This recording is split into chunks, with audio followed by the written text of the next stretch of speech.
So, you pulled out your foam cannon first time this year, fill it up with your favorite soap and water, hook it up to your favorite pressure washer, and soak down your car, just to find out the foam is barely existent. You may be wondering why. You might think the foam cannon's bad.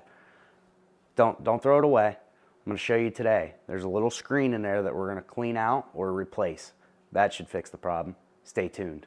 All right, so today we're going to go over replacing the screen inside your MTM foam cannon nozzle head. Something you may notice is, as you know, springs here, you're going to start washing your car more. You might start noticing that you're having issues with foam. Foam may not be as thick as it used to be. This may be something that you're having an issue with that is causing, especially if you haven't changed anything with your water, you haven't changed anything with any of your setup, but the foam has just gone away or it's sporadic. There's a chance that this screen right here is clogged up. So what you want to do is either replace it or clean it. So I'm going to show you how to get this apart and do that. So first things first, right here, you'll see that there is a roll pin that goes through here.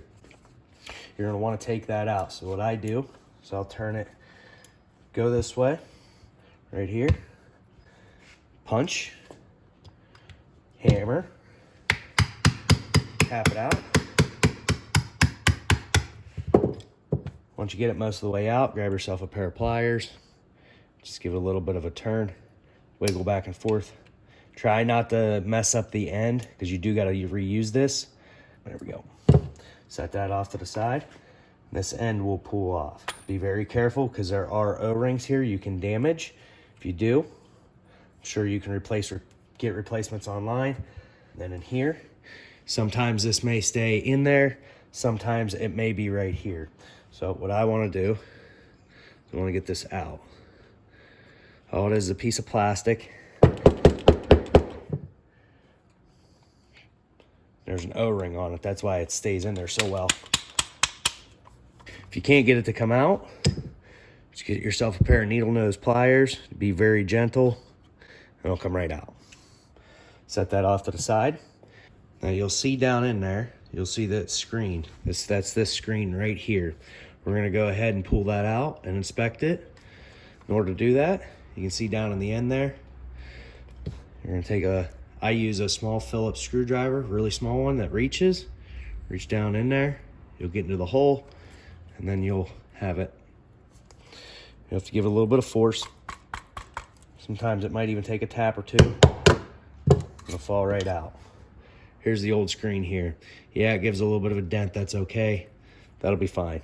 Just don't wail on it because you'll blow through it and then this is junk. I plan on cleaning this with some all-purpose cleaner and soaking it, which I'll show you here in a few. Right now, we're just going to go ahead and replace this. Drop it down in there, like so. Then you'll just get your screwdriver, get it straightened up. I like to get it started. And I like to use a bigger flat head. In this case, so I don't smash it up.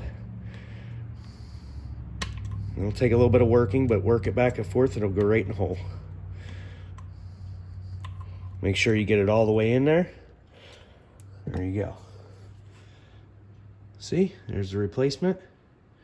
Make sure it's flush, pretty close to flush with that back side down there. Otherwise, you'll have problems getting the end back on. In order to put it back together, take your end.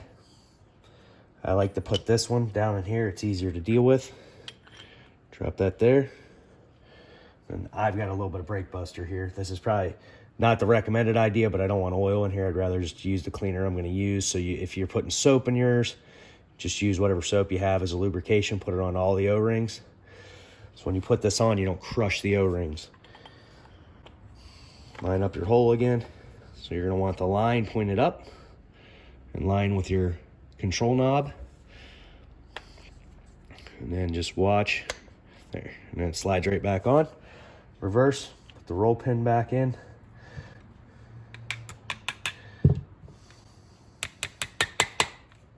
Here it actually hit something like that, make sure you got it all the way on. Sometimes it's close but not quite. There you go.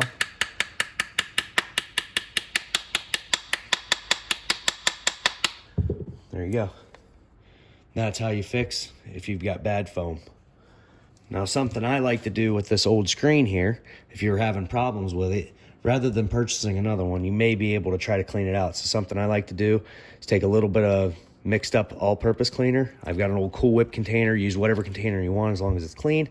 Dump it in there, and I like to let it soak. I want to get it so it's up above, and then just let it soak. Let it soak 24 hours, and then come back out, dry it off, and then get some compressed air. Blow it out, and you can always give that a shot on your next one. Just I always like to put it in a little baggie or something.